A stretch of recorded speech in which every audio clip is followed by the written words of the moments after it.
Hi, everybody. It's another day of interesting headlines. We got some interesting stuff about the election that's going to come up next year and whether it's going to be Biden versus Trump or two other completely different people. So let's get right to it. Here we have at the top of Drudge, we have Nikki Haley. This is one of the primary challengers to Trump. You know, Trump is doing his legal thing. He's not engaging in any debates or with his challengers, essentially the same way that Biden is doing. They're just sitting it out at this point. And what's happening, and we've been following this for several weeks now. If you've been listening, we have an issue of what we call the smoke-filled room, the smoke-filled room. This is a reference to something in the late 1800s. It's the 19th century, where in the United States during the primaries, the voting tallies during the primaries didn't exactly mean that one person was going to be the challenger for one party or another.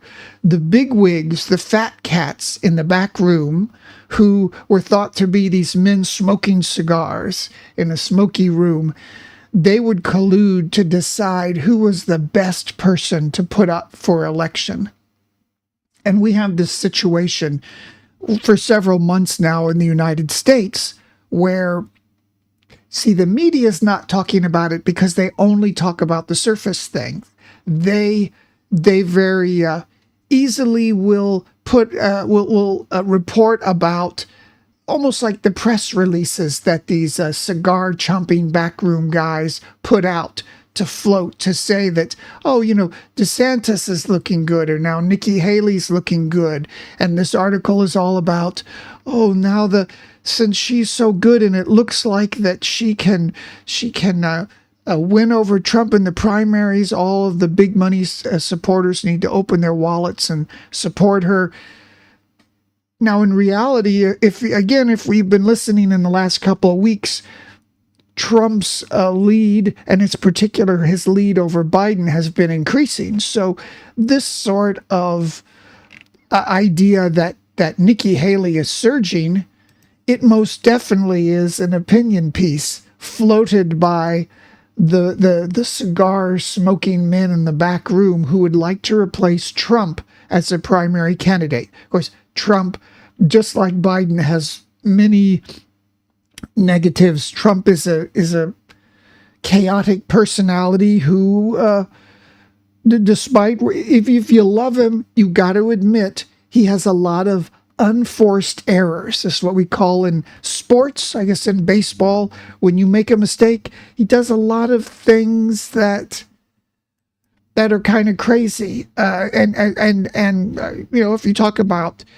keeping all those documents in his residence down there in Florida, you'd say, oh, it's all trumped up. But see, he knows, if that's true, if he knows that they're after him to try to get him on trumped up charges, which he does, and that's, you are in the crosshairs when you're in politics like that. Trump just isn't careful enough. And so anyway, that's his problem. Biden obviously is perhaps not fully cognizant, a little senile. I know within the U.S., the media downplays that if they can, but the rest of the world sees that, and people certainly see that on social media. So here we have and another thing here. Here's an article that is also pushing the idea that Trump needs to step aside for another person, and this is election losers usually lose the rematch too, meaning Trump's already lost once. The history is against him on that. Also sort of losing vice presidential candidates. Someone like Walter Mondale comes to mind. If you lose as a vice presidential candidate in one election, not likely you're going to come back as the main challenger 4 years later. So here's the other side of the coin here.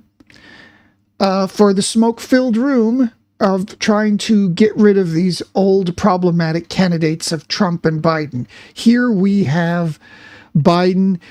Poll numbers keep getting worse for Biden. And we have Democrats panicking about the wrong thing. This article is slightly getting to the right idea. It's not really about Biden himself, but the economy and people. How surprising that they're pinning, the overseas wars, inflation, high inflation, especially for foodstuffs for regular people, and that hits everybody. The epidemic that started in Biden's time of this crime in the inner cities, the looting, stores having to shut down. Typically, this is just the way it is. If there were a Republican president, all of these news outlets, most of them, would have been laying this at the doorstep of the administration and office, indicating that a change is needed. But we know that there's a lot of left-leaning. The main media sources in the U.S. sort of like Biden. They like the Democrats, and so there's a disconnect. Not only is a disconnect, and I wanted to show this real quickly again. Especially when it's from a mainstream source like New York Times, some of the big media outlets, this is one of the best examples of how the media is either being, I believe they're just being purposely stupid. They're pretending as if they don't understand what's going on. But so what we have here is the New York Times explaining to the voters why they're wrong not to think everything is great right now. So it's not that they're just not linking problems that the electorate feels with the government and power.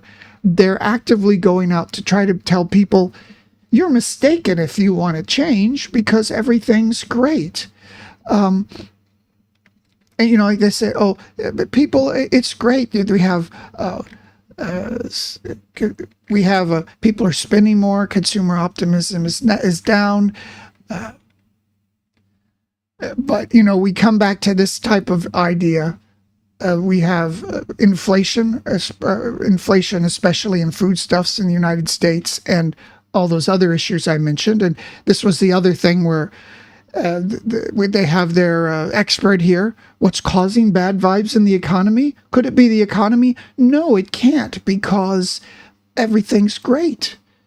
Everything's great right now. They talk. You should be optimistic, and inflation, unemployment's low, etc., etc.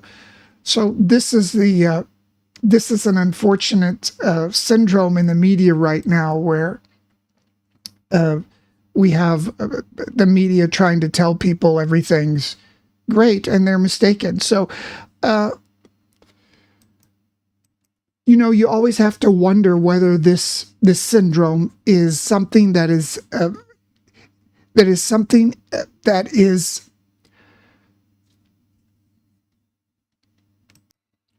sorry, it was getting hotter and hotter here, and I had to fix the air conditioner. So I just wanted. So I wanted just to say the one last thing here on this subject, whether the powers that be, the cigar smoking people in the back room, really do recognize that voters have reason to be dissatisfied with the administration and government, whether they recognize that. And I'm certain that they do. And they're relying on the media to go out and just tell people everything's great. It's better than ever. There's no reason for concern. And you hardly ever see in the U.S. the problems in the inner city with looting of stores ever linked to economic policies of the administration or this sort of a thing. So here again we have the smoke-filled room of trying to push aside Trump, trying to push aside Biden, and maybe get those guys to realize that that they're not in the catbird seat anymore. Okay, what else do we have? We've got this fake elector probes in swing states. Sometimes I've been asked about this, foreigners. If you're not American, I call you a foreigner. And we have a peculiar system of our electors. Now I'm going to simplify it.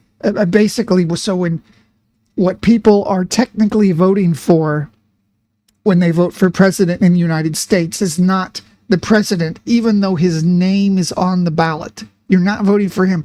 You're voting for an appointed elector who is depended on to cast his vote for the president in a later conclave that they have a couple months after the election, or a month after the election. Now, when I was a kid, I was always taught by maybe conspiratorial teachers that this system could be rife for abuse, because what if one of the electors decided not to cast his vote based on who won his state? Because what happens is, so whoever gets the most votes in a certain state, even if it's just one more vote than the other guy, the winner gets all the electoral votes of that state. So there's a certain amount of electors who for each state who would cast these. And it's always been just a formality, except for the 2020 election, when there seemed to be an attempt by Trump to have those electors vote in a different way in certain situations on the pretense that there was some kind of electoral fraud.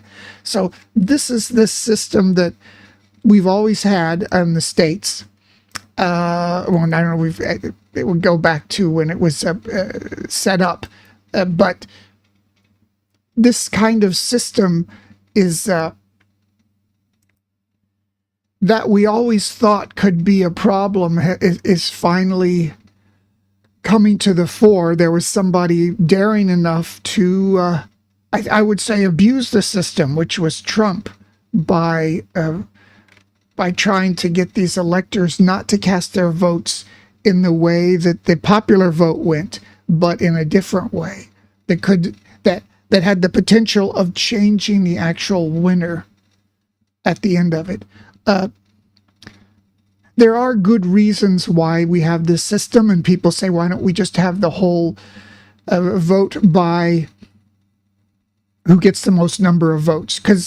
But what this does is it distributes importance to all the smaller states, because if they just allowed the election to be who got the most votes, then people would just a campaign in a couple big population centers in the East and West and ignore a lot of the states, and it would cause a discohesion. I don't know if that's a word, of certain areas of the country, and this was a way to bind it all together.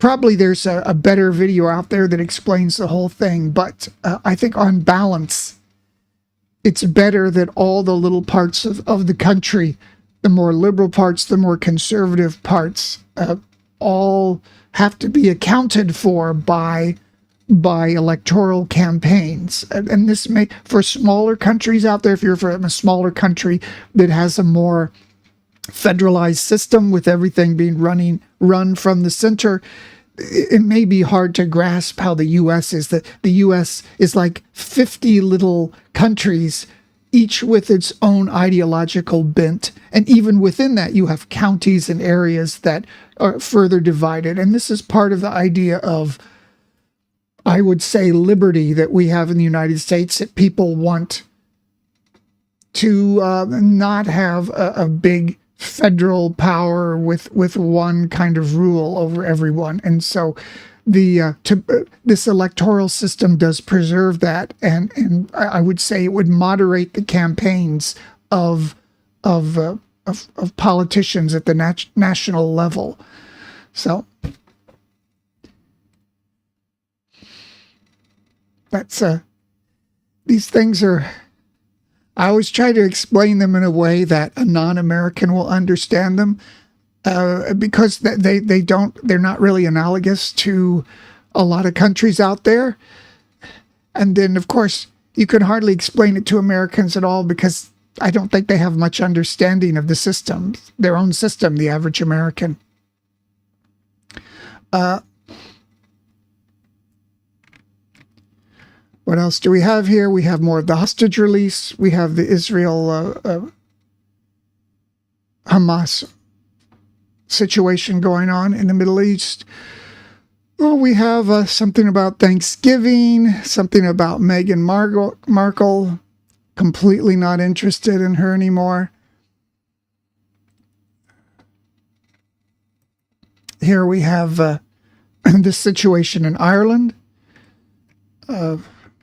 This is a sort of an anti-immigrant move, a screed that we have in many countries.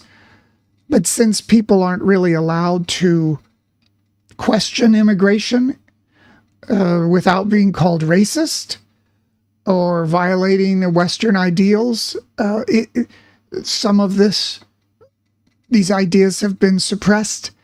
And it could be that the people in power, the more liberal Western governments, are missing danger signs in their own populace who have become detached from their government policy. And this is what's behind a lot of the populist wave of people who have been voted in around the world.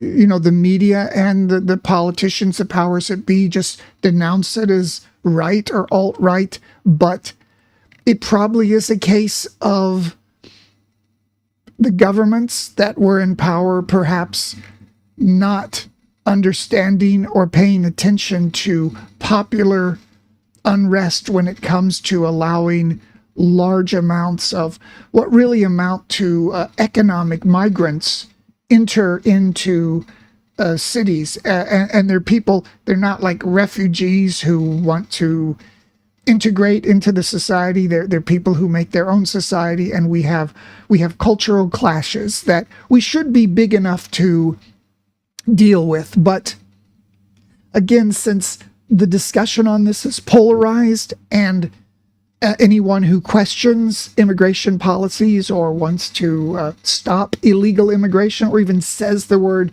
illegal immigration, is denounced. This is what is causing the populist, the alt-right, and the sometimes fascist leaders to be elected around the world. So if you want to prevent that, or you're against that, or you think that's a bad idea, by all means, do not try to stop people talking about immigration, and acknowledge that certain people may have feelings about this, and it may intersect with old racist feelings. And just by suppressing it or denouncing them, that's not enough, because it's creating a societal change. Here we have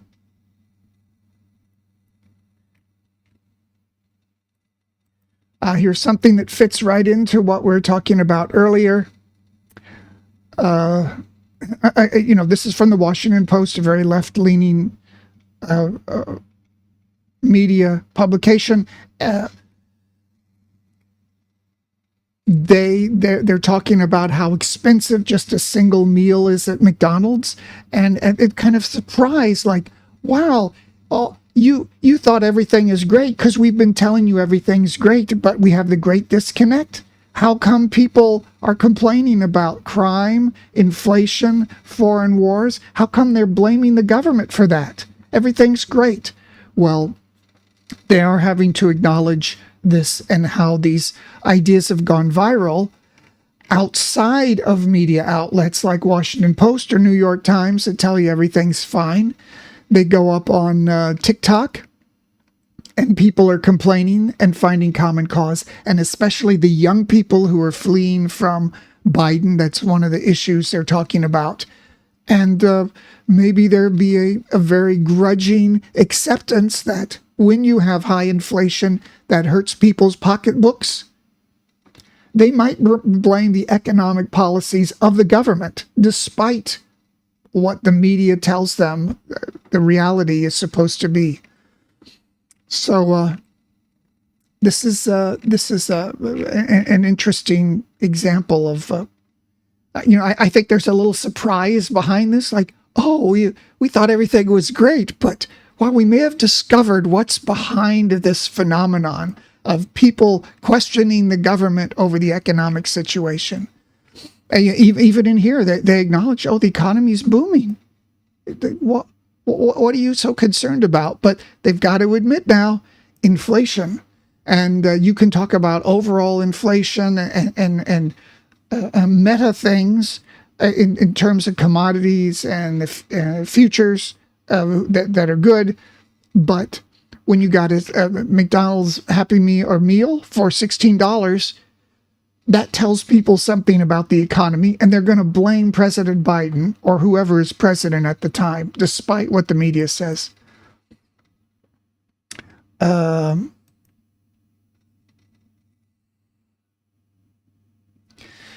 about aliens. This must be a new article.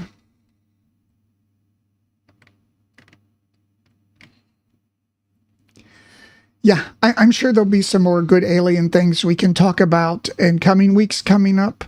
Only question about this from the perspective of this channel, what I'm talking about is why the policy changed by the U.S. government.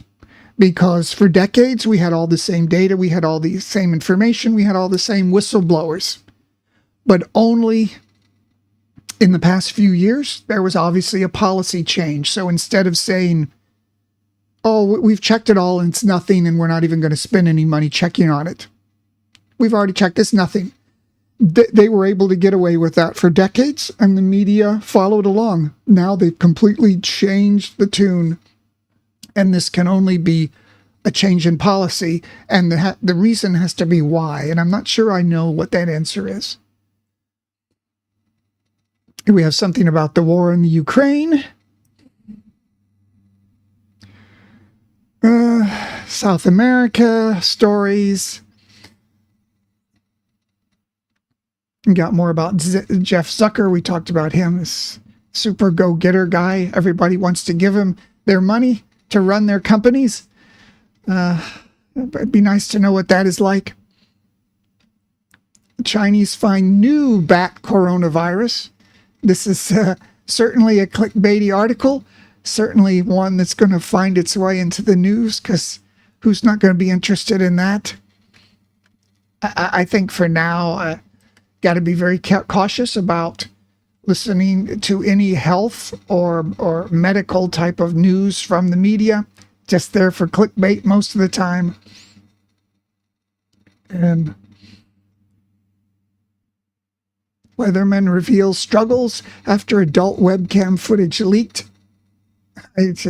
And my prediction is that within 10 years, on Facebook, there will be a section, an age restricted section, where people will be able to post like OnlyFans type of material. You heard it here first. Maybe someone else has said it. I think that's the way we're going. I think this sort of thing is going to fall by the wayside. Since with AI, everybody's nude on the internet, and it's going to mean nothing. Unfortunately, either that, or maybe we'll get real conservative and we'll have women in burqas or something, because things usually don't go out in trends to an absurd endpoint, like I'm positing with the OnlyFans on Facebook. Maybe there'll be a conservative pushback, and that would follow this idea that trends do not go out into infinity.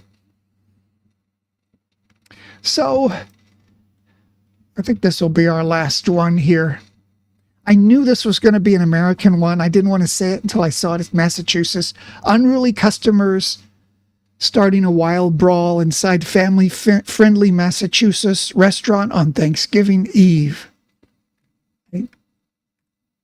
Just unfortunately typical in recent times, and it wasn't always like this. And I would say it's because of one thing: reality TV. Reality TV in America in the past now 15 years, it emphasized people acting crazy, being very demonstrative. And this is what has caused people at large to change their behavior from being kind of reticent and uptight, which is kind of what I am. I'm from an uptight area, but you have the media constantly telling you that people yell out and are demonstrative. And I think this is one of the major factors to the bad behavior, the Karen behavior we see everywhere. This is my novel. If you're interested in any of my thoughts, this is the story of people, young people, old people living in a concrete metropolis of Bangkok. Their hopes, their dreams, the things that push them forward, that will forever hold them back. It's a story of life in a modern time, and it's also a story, I would say, for all time. We all have this yearning. It's on Amazon. It's on Kindle. Please read it. Let me know what you think. I'd love for more people to read that book. It's my magnum opus. And before we go, let's we have our Art of War cards we look at every day. Okay, we have some fun advice from the Chinese 1,000 years ago. I don't know, a long time ago. We have eliminate your adversary. So I get in. Terminate your adversary's present and future participation in the engagement.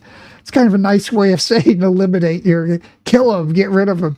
The basis, eliminating your adversary undermines his capacity to oppose you. Okay, it's the Ace of Spades here. I guess it's kind of an obvious thing. So eliminate your adversary. Most of these are more subtle or indirect in terms of